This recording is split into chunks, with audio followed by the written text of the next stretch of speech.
Carlo Bolino, Arben Ahmetaj të syri si pentito apo si shetan budalla. Në vend që të akuzojë vetëm të tjerët, do të ishte më serioze nëse do denonconte skandalet që e përfshin vetë atë. Denoncimet e tij janë të dobishme, por kanë vlerën e përgjithshme të atyre që bën një bloger dhe jo të një ish zëvendës kryeministri që e njeh të vërtetën. Por kur Arben Ahmetaj gënjen hapur për mua, sa i besueshëm është për akuzat të tjera. Për herë të katërt që nga fillimi i arratisjes së tij, ish zëvendës kryeministri Arben Ahmetaj ka mbajtur monologun e radhës përpara mikrofonit dashamirës të Çimpekës. Si dhe herë të tjera, as kësaj radhe nuk bëhej fjalë për një intervistë, sepse nuk kishte asnjë pyetje, e megjithatë, pyetje për të bërë kishte plot. Për shembull, ku i kishte gjetur 93.000 euro e shpenzuar sipas SPAK në korrik të vitit 2018 duke luajtur bixhoz në kazinot të Maltës, në një kohë kur si ministër fitonte vetëm 2.000 euro në muaj. Ahmetaj megjithatë kishte përgatitur një listë pikash për t'i thënë, dhe Çimpeka thjesht ja rikujtonte.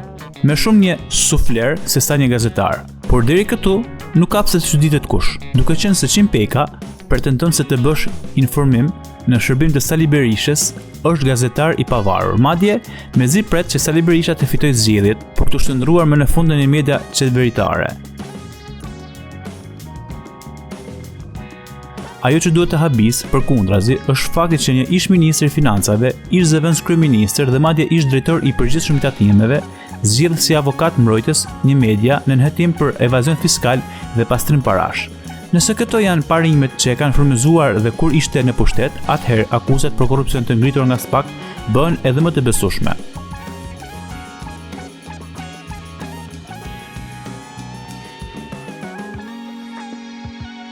Por problemi sot është të kuptohet sa i besueshëm është Arben Ahmetaj në monologun e tij televiziv. Verifikimi i parë që prokurorët perëndimor bëjnë për të testuar besueshmërinë e një të penduari është të vërtetojnë se ai ka pranuar plotësisht të gjitha përgjegjësitë e veta. Një i penduar që akuzon veten vetëm pjesërisht për krimet e kryera rrëzohet.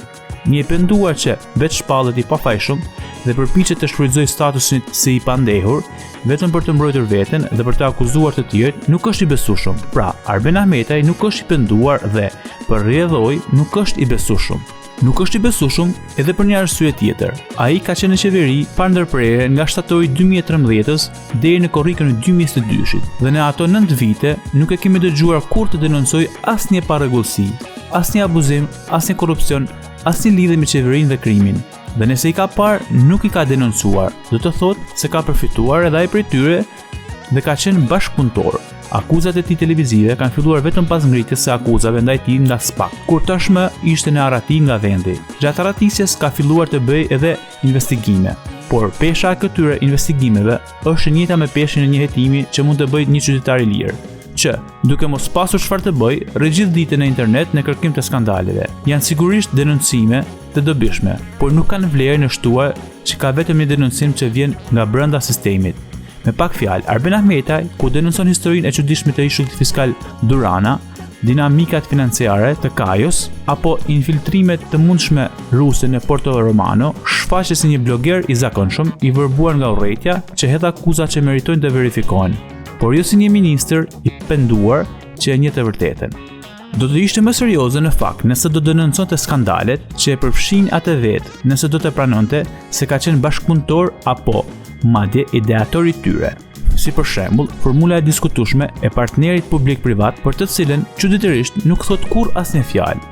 Për Arben Ahmetajn, të gjithë koncesionet e miratuar me firmën e tij janë plotësisht të lishme, ashtu si edhe procedurat e rindërtimit pas tërmetit, shpenzimet në kohën e Covidit, për të mos folur për privatizimet që ka drejtuar kur ish ministër dhe çdo akt tjetër të nënshkruar gjatë viteve në qeveri. Sikur të thoshte se, sipas Arben Ahmetajt, korrupsioni i Edi Ramës ka filluar vetëm në ditën kur e shkarkoi si zëvendës kryeministër dhe vendosi në vend të tij Belinda Ballukun, ndaj të cilës përqendron edhe akuzat e tij, madje sipas Ahmetajt, edhe ndikimet e krimit të zgjedhjeve kanë filluar vetëm pasi ai u përjashtua nga politika. Ai nuk flet për asnjë skandal të periudhave të mëparshme dhe Çimpeka nuk guxon të bëjë asnjë pyetje për këtë temë. Kështu nuk duket shetan budalla, vetëm i intervistuari, por edhe intervistuesi. Arben Ahmetaj është shumë i kujdesshëm jo vetëm për të mbrojtur veten, por edhe për të thënë vetëm ato gjëra që përputhen me vijën politike të Sali Berishës. E bën këtë kur shmang përmendjen e oligarkëve miq të Berishës. Denonson abuzime në koncesionin Thuman Kashar, por harron të akuzojë botuesin Bashkim Ulaj që e ka fituar atë, sepse Ulaj financon edhe familjen e Berishës. Dhe e bën këtë kur akuzon armiqt e familjes, ndër të cilët, natyrisht, jam edhe unë, i vetëm botues me qindra pronar televizionesh, gazetash dhe faqesh online që jam gjithmonë në shënjestër shpifjes të klanit Berisha. Ndoshta kjo është prova e papritur se 99% e mediave të tjera janë të lidhura me Berishën sesa me qeverinë, dhe provë më të madhe demokracie dhe pluralizmi se kjo nuk ka.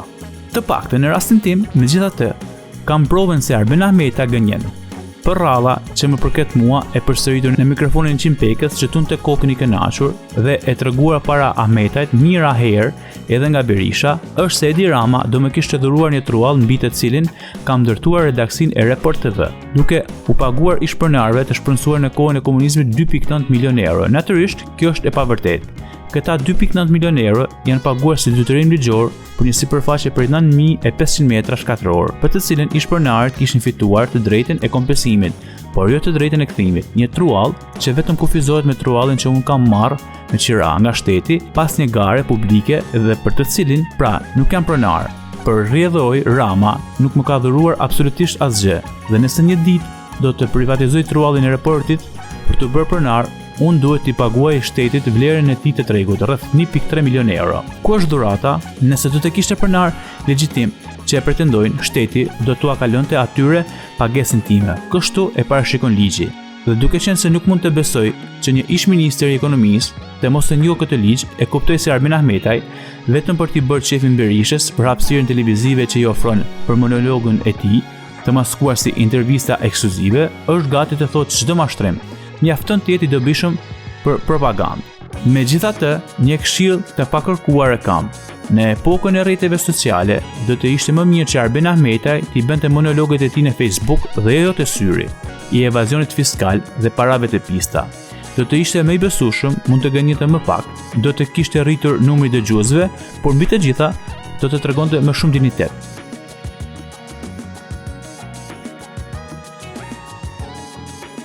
Pasi fyrjeve që më ka refuzuar zëvendës kryeministra në detyrë Bilinda Balloku, gjatë komunikime me varësit e saj, tani një tjetër zëvendës kryeministër socialist Sulmon, duke kopjuar argumentet e përdoruar nga lideri i opozitës. Por nuk jam i surprizuar pse ky është çmimi dhe prova i vërtetë i të qenit gazetar i pavarur. Ky është një shkrim nga Carlo Bolino.